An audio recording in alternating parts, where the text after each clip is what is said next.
كتحس اخي ابراهيم؟ شويه راه العطام ديالي كيضروني بزاف، كنعس مع الدار.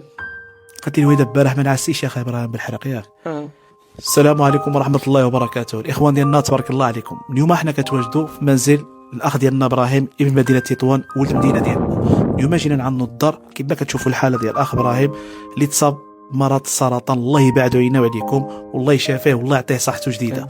الاخ ابراهيم كما كتشوفوا جاه مرض السرطان في العظام، مشالو مؤخرا مشالو لرجلو هنايا. دابا طالبين له 40 مليون باش يعمل العمليه.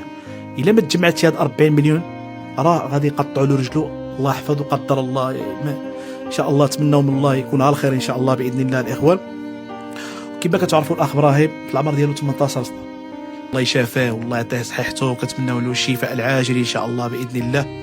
وكما شفتوا عملت واحد الفيديو عليه البارح، قلت الاخوان ديالنا نتعاونوا معاه يعني اللي كتب الله. الا ما قدرش يتعاون معاه فبارطاجي غير الفيديو يوصل شي واحد، يوصل لعدد اكبر عدد الناس اللي كاين الناس اللي كيعجبها عمل الخير. غنخلي لكم الريب ديالو في اول تعليق، وغادي نخلي لكم نمره التليفون هنا غتشوفوها.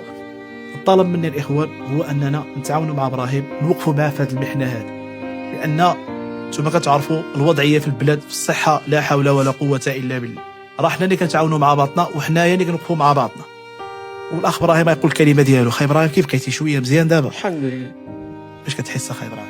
شويه راه العطام ديالي كيضروني بزاف، الركبه وراك كنعس مع الدار.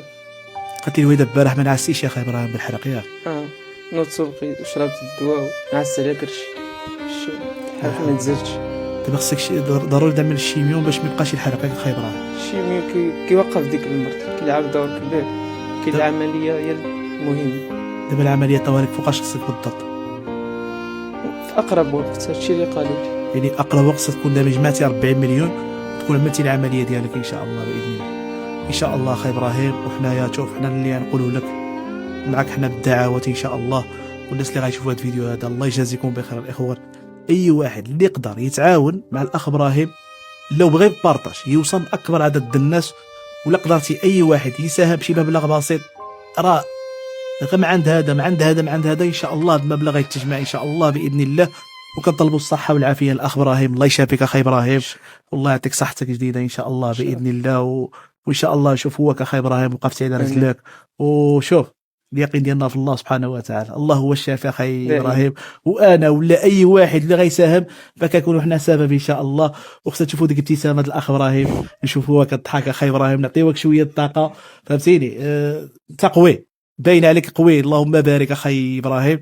وانا من هذا المنبر كنقول لك الله يشافيك الحبيب ديالي والله يعطيك صحه جديده ان شاء الله.